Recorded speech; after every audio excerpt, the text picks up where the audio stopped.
구독 안 눌러주신 분들 구독 부탁드리고요. 좋아요 한 번씩 부탁드립니다. 오늘도 시청 감사합니다.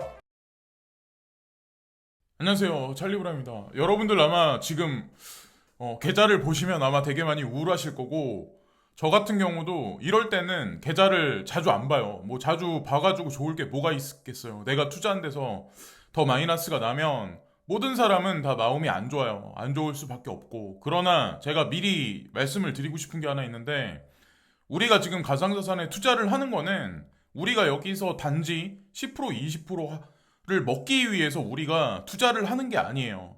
뭐 매일매일 뭐 한 달 한 달 10% 20% 먹으면 좋죠. 그러나 우리가 투자한 코인들은 급등이 나올 수 있는 확률이 되게 높은 코인들에 다 베팅을 해놨기 때문에 500% 600% 많게는 1000% 이상씩 바라보면서 투자를 하신다는 거를 항상 잊으시면 안 된다라고 저는 생각을 합니다. 네, 그래서 뭐 디센트럴 랜드라든가 뭐 이더리움 클래식이라든가 뭐 파일코인이라든가 전적이 다 있는 코인들이요. 뭐 지금 현재는 뭐 비케나 라이트나 뭐 이런 코인들이 많이 안 가고 있는 건 사실이긴 하지만, 그리고 뭐 비트코인이나 이더리움 같은 경우는 꾸역꾸역 지속적으로 상승을 해주고 있잖아요. 예, 그런 관점으로 그냥 편안한 관점으로 그냥 보시면 되고, 이 지금 말도 안 되는 어떤 그 명분을 붙여서 뭐 시세를 올리고 내리고 지금 계속 그러잖아요. 근데 되게 웃긴 게 뭐냐면, 어저께 이제 미중 무역, 그러니까 회담이 있었어요. 사실 바이든 행정부가 들어서서 첫 번째.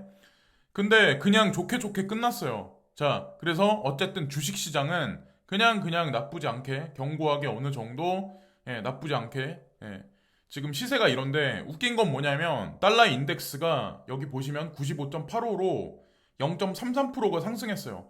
달러 인덱스가 상승했는데 주식시장이 상승한다? 이 말이 안 되는 거예요. 근데 그럼에도 불구하고 우리가 투자하고 있는 가상자산 시장은 많이 하락을 했어요. 그러니까 이게 제가 웃는 이유가 어이가 없어서 그런 거예요.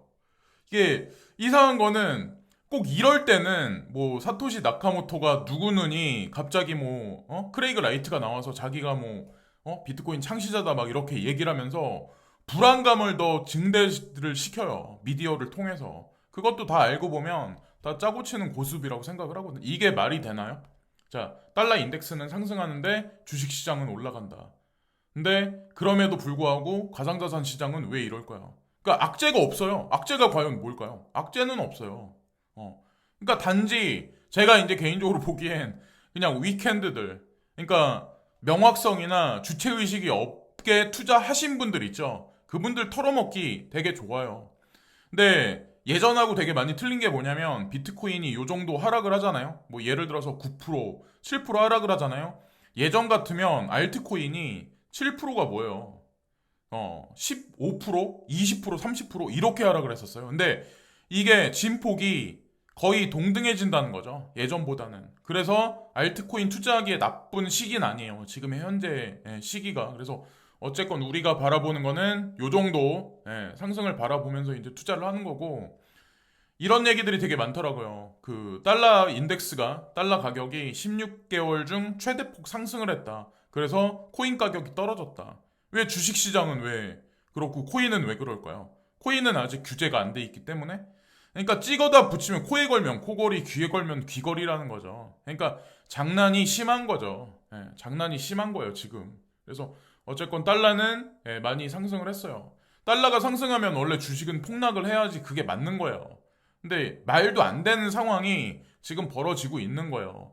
그러니까 우리는 그냥 그러려니 하는 게 제가 보기엔 가장 나아요. 그리고 저도 예전에는 2016년에 시작해서, 그때는 뭐 제가 밤을 꼴딱 샜죠. 왜냐면 그때는 지금보다 그게 없으니까, 눈에 보이는 게 아무것도 없으니까. 미디어도 코인데스크랑 코인텔레그래프 빼고는 나머지 우리가 볼 수 있는 게 아무것도 없었어요. 그때 이제 습관이 돼서 제가 코인텔레그래프랑 코인데스크만 지금까지도 보고 있는데, 2017년까지는 트레이딩을 저도 많이 했었어요. 밤을 새면서. 근데 2018년부터 지금까지는 저는 그냥 때 되면 그냥 자요. 때 되면 자요. 그냥 어느 순간 되니까 아예 그냥 그러려니 하게 되더라고요. 어차피 크게 우상향을 계속 해왔기 때문에. 자, 그리고 이럴 때 이제 악재 뉴스가 터지는데, 크립토는 금융 안전성에 임박한 위험을 제기합니다. 또 이럴 때 항상 이런 뉴스가 나오죠. 어저께는 뭐 영국 하원 의원이 뭐 크립토 광고를 전면 다 없애야 된다 뭐 이런 식으로 얘기가 나오는데 오늘도 또 이 똑같은 얘기가 나오는 거예요. 그러니까 이거를 믿으시면 안 된다는 거죠. 영렌은행은 유럽 내에서도 아마 주체적으로 블록체인이나 아니면 이 CBDC에 관해서 가장 주체적으로 가장 선도적으로 움직일 수도 있는 데가 영란은행이에요, 사실은. 그리고 노보그라츠 암호화 회사 갤럭시 디지털이 미국 주식 상장을 2022년으로 연기한다. 제가 이 뉴스를 보면서 좀 안 좋구나라는 생각을 한편으로는 했거든요. 연기한다라는 얘기가 나왔잖아요. 그냥 이거는 뭐 그냥 흘려 들으시면 되고 디지털 커런시 그룹도 향후에 지금은 아니지만 이런 뭐 상장된다는 얘기가 안 나오지만 그레이스케일 자산운용사에 있는 모든 코인들이 ETF로 올라가고 많은 기관 투자가들이 들어온 이후에 DCG도 추후에 상장할 가능성이 높지 않을까 그런 뉴스가 향후에 나오지 않을까라는 생각을 합니다. 뭐 올해는 안 나오겠죠. 그리고 가상자산 과세에 관한 뭐 내용이 토큰 포스트에 이 얘기가 나와서 이제 말씀드리려고 하는데 가상자산 과세 자료 파악 어렵다. 물음표 기재부 준비 차질 없어. 그러니까 기재부에서는 계속 준비 차질 없어. 우리 과세할 거야. 과세할 거야. 계속 그러는데 여기 이제 그런 얘기가 나와 있죠. 해외 거래소 이용자 납세 확인 어려운 것은 사실 공백 없게 할 것. 어떻게 이걸 공백 없게 할까요? 이거는 기재부에서 고집을 부리는 거예요. 그러니까 말도 안 되는 거죠. 그러면 국내 거래소 사용하는 사람만 과세를 해야 되는 거고 해외 거래소에 자산이 있는 사람들은 과세 안 해도 된다는 얘기인가요? 그러니까 이게 형평성에 논란이 있고 이게 법으로서 실효성이 없다는 얘기예요. 만약에 이 말대로라면 누가 국내 거래소 사용을 계속 할까요? 다 그냥 해외로 뭐 비트렉스, 폴로니엑스, 뭐 아니면 코인베이스, FTX, 바이낸스 여러 거래소 있는데 조금 어려울 뿐이지 만약에 이걸대로 밀어붙인다면 그 거래소 사용하면 돼요. 그리고 막판에 진짜 이런 일은 없겠지만 진짜 이것도 저것도 아니다. 그러면 그냥 비행기 타고 나가서 그 카드 있죠. 카드로 거기서 그냥 먹고 살면 돼요. 차라리. 예. 그러니까 이게 말이 안 되는 게 그래봐야 대한민국이란 국가한테 별로 좋을 게 없다는 얘기예요. 그리고 이거는 말도 안 돼요. 준비가 안 돼 있기 때문에 과세는 절대로 못 한다는 거죠. 준비가 되면 과세를 하겠지만 준비가 안 돼 있다는 거죠. 그리고 코인텔레그래프 5대 기축통화 달러, 유로, 엔화, 위에나, 파운드 뭐 제가 여기 미리 이걸 딱 써놨는데 제가 어저께 이제 이 뉴스를 말씀드리면서 어저께 이제 오늘 새벽에 이제 이런 생각을 해봤거든요.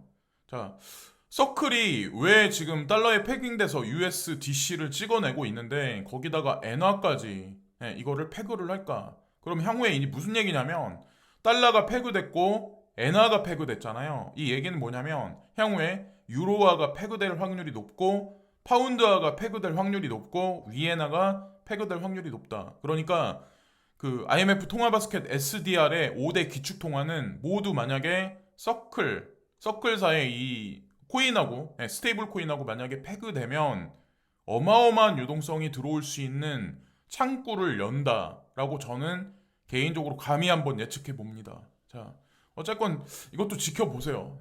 어쨌건 일본에서도 엔화하고 패그돼서 스테이블을 찍어내겠다. 자, 계속 유동성을 주입할 수 있는 인프라를 계속 구축하고 있는 거고 이건 이제 시장 장세를 볼 수 있는 건데 저는 2022년이 어마어마한 아마 인플레이션이 오지 않을까라는 생각을 계속 하고 있는데 때마침 오늘 새벽에 이제 자넷 옐런 지금 현재는 미국의 이제 재무장관님이시죠. 근데 이분이 이제 그런 말씀을 하세요. 인플레이션이 여기 보면 2022년 세컨드 하프 그러니까 하반기 그러니까 한 3분기 정도 될 거야 아마.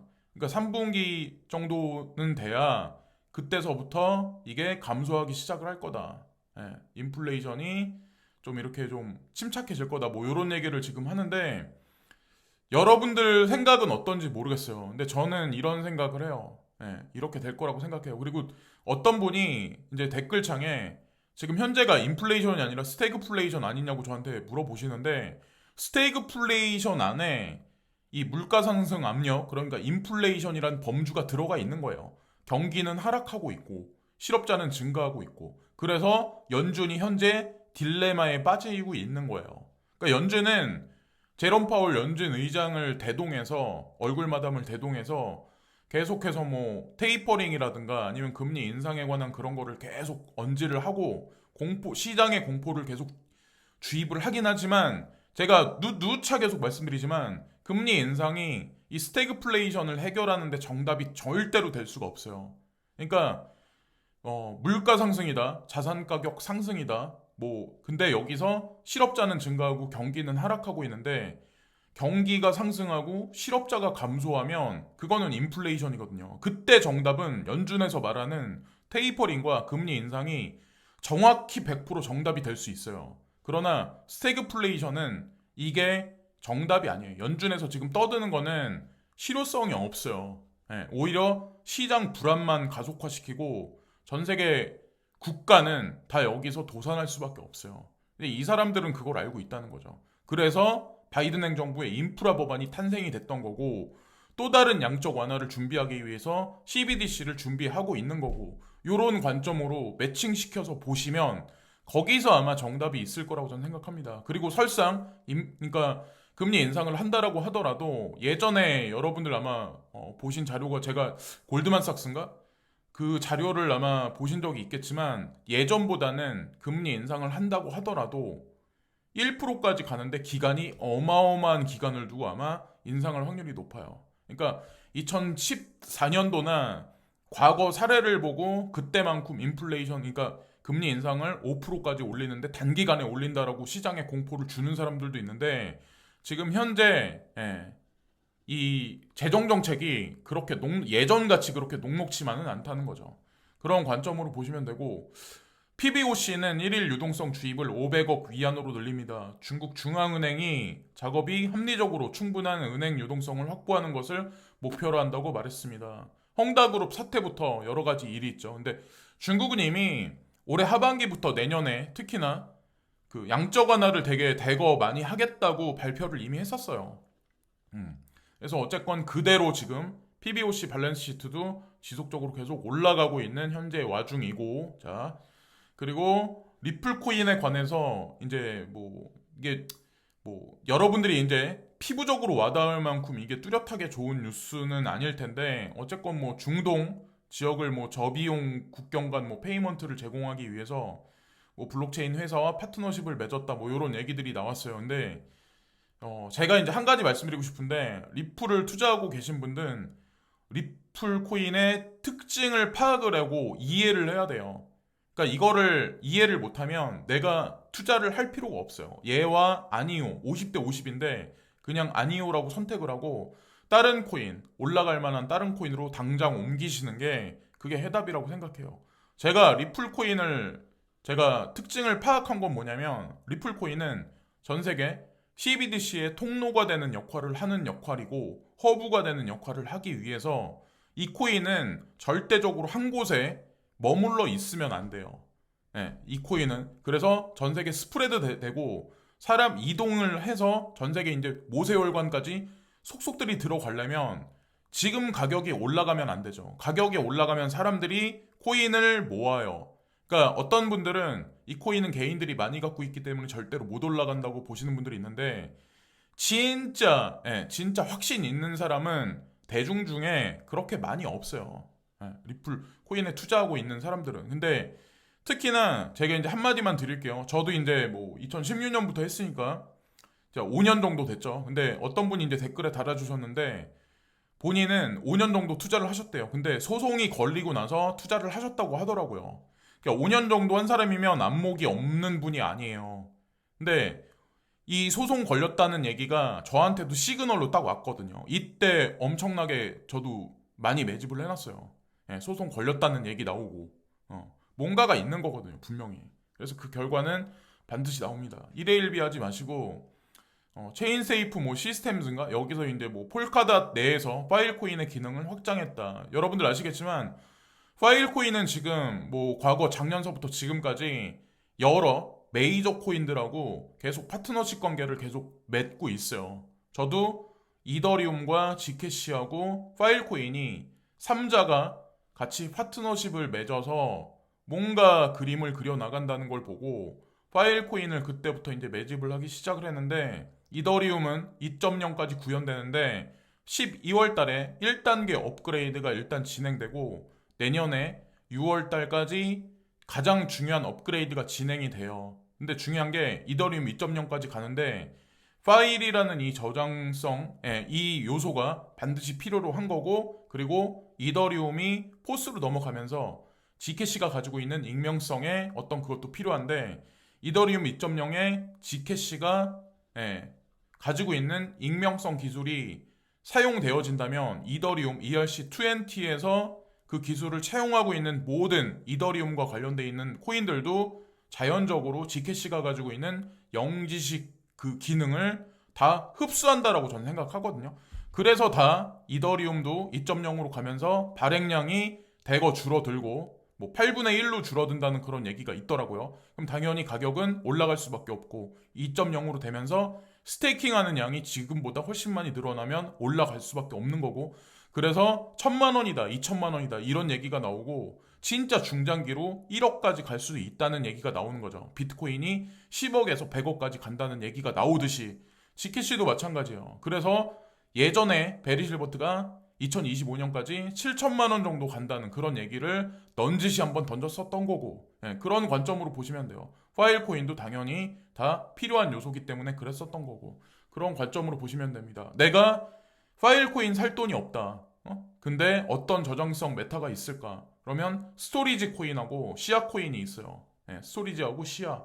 얘네들도 나쁜 코인들은 아니에요. 자, 그런 관점으로 보시면 되고 와싱턴 DC에서 자 여기 보면 인도 그러니까 실내에서 마스크를 벗는 거를 여기 보면 11월 22일 날부터 그러니까 바로 코앞이네요. 11월 22일 날이니까. 근데 되게 아이러니한 건 뭐냐면 겨울이잖아요. 이제 겨울이잖아요. 겨울인데 실내에서 마스크를 해제한다? 이게 말이 될까요? 아무리 접종률이 많이 올라간다라고 하더라도 실내에서 마스크를 해제한다? 그러면 또다시 다시 올라가지 않을까요? 코로나와 관한 어떤 그 발병률이? 저 이제 그런 생각을 하거든요. 그러면 또 다른 팬데믹이 또 올 거고 그러면 그 팬데믹으로 인해서 또 다른 양적 완화를 하는 시나리오를 중앙은행에서는 돌리지 않을까. 그러니까 겨울인데 실내에서 마스크를 벗긴다? 글쎄요. 어떻게 될까요? 저는 이제 그렇게 생각을 한번 해봤습니다. 이 뉴스가 저한테는 되게 많이 와닿았거든요. 그리고 호라이젠, 뭐 어저께 이제 그런 얘기가 있었어요. 소프트웨어 업그레이드가 진행될 거다. 그래서 젠두가 곧 런칭 될 거다. 뭐 12월에 이미 오피셜하게 얘기가 돼 있는 현재 상황인데 이게 24시간이 지난 거거든요. 이게 그 트위터 상에서. 근데 좋아요가 142개, 트윗이 35개, 그리고 리트윗이 52개 밖에 없어요. 무슨 얘기냐면 많은 사람들은 아직도 이 코인에 관해서 모르고 있다는 얘기예요. 모르고 있다는 얘기예요. 아직까지. 솔라나도 가격이 많이 올라가니까 그때서부터 사람들이 많이 알고 막 그렇게 알려지기 시작을 했죠. 자, 그리고 여기 지캐시에 관해서 뭐 전 세계에서 어떤 지역들이 흥미를 많이 가지고 있나? 되게 아이러니한 게 뭐냐면 중국이 1위예요. 중국이 1위예요. 자, 지캐시에 관해서 익명성 코인의 대표적인 코인인 지캐시에 관해서 중국이 1위로 가장 많이 흥미가 있어요. 사람들이. 그러니까 이중성이 있는 게 뭐냐면 블록체인 서비스 네트워크는 중국 정부에서 중앙 정부에서 만들어낸 건데 예전에 영지식 증명 기술을 사용하는 호라이젠이란 코인을 하고 같이 파트너십 관계를 맺었었죠. 그래서 라 비글리온이 BSN에 뭐 참여해서 예전에 발언을 한 적이 한 번 있었어요. 자, 이건 어떻게 보시나요? 그러니까 진짜 중국 정부가 블록체인에 관해서 이런 익명성 코인, 익명성 기술에 관해서 배제시킬까요? 그러니까 이중성이 그대로 드러나는 거죠. 그래서 어쨌건 그들은 문호를 분명히 열 거예요. 베리 실버트도 분명히 언급을 해서 예언을 했듯이 머지않은 시간 내에 중국 문은 다시 열리고 불장은 다시 옵니다. 그리고 뭐 긴급 뉴스 뭐 마켓 뭐 이런 얘기가 있는데 여기서 이제 바이든 대통령이 어저께 이제 제가 이것도 하나의 불안 요소인데 이 결정으로 인해서 불안감이 해소할 가능성이 높다라고 말씀을 드렸었는데 이 그 FED 연준 의장을 이제 4일 안에 마지막 결정할 거야. 그래서 후보가 몇 있어요. 후보가 둘인가 아마 되는데 지금 제롬 파월 연준 의장을 지속적으로 이분을 지금 자리에 앉힐 가능성이 저는 한편으로 되게 높다라는 생각을 하거든요. 그래서 만약에 설상 아니라고 하더라도 불안감이 있는 것보다는 결정되는 게 일단 불안 해소로 시장에 긍정적으로 작용할 수밖에 없어요. 그리고 바이든 대통령은 민주당이잖아요. 뭐 여러분들 다들 아시겠지만 근데 디지털 커런시 그룹에는 글렌 허친스라는 분과 로렌 H 서머스라는 분이 있는데 이분들 다 민주당하고 관련이 있어요. 그래서 이렇게 같이 엮어서 한번 생각해 보시면 어떨까라는 생각을 합니다. 그래서 어쨌든 불안한 어떤 시장의 요소들 그런 걸 명분 삼아서 불안하지도 않은데 불안하게 뭐 사토시 나카모토가 뭐 어떻게 뭐 밝혀지네 마네 그거는 지난 5년간에도 계속 시장이 불안하면 대중들을 혼란스럽게 만들었던 요소 중에 또 하나였어요. 그러니까 뭐 연준 의장도 결정될 거고 뭐 어쨌건 뭐 이런저런 상황을 보면 그냥 어쨌건 저는 뭐 나쁘지 않게 항상 저는 긍정적으로 시장을 보잖아요. 그러니까 불안하면 포기를 하거나 그러신 분들이 있는데 가상자산 시장이 우리 같은 서민들이 그나마 조금이라도 재산을 축적할 수 있는 마지막 창구라고 저는 생각을 해요. 그러니까 부동산도 되게 웃긴 게 뭐 여러분도 아시잖아요. 종부세 예전에는 1주택자들한테는 종부세를 많이 먹이지 않겠다 그렇게 했었는데 1주택자들한테도 종부세를 많이 이제 먹이더라고요. 제가 보니까 세금 무서워서 뭐 집도 마음대로 사지도 못하는 그런 시절이 점점 오는데 마지막 선택지가 마지막 제가 보기엔 마지막 유토피아가 가상자산 시장이라고 저는 생각을 해요. 뭐 제 생각은 변함은 없습니다. 오늘도 지금까지 시청해주신 많은 분들께 진심으로 감사드리고요. 구독과 좋아요 부탁드립니다. 감사합니다.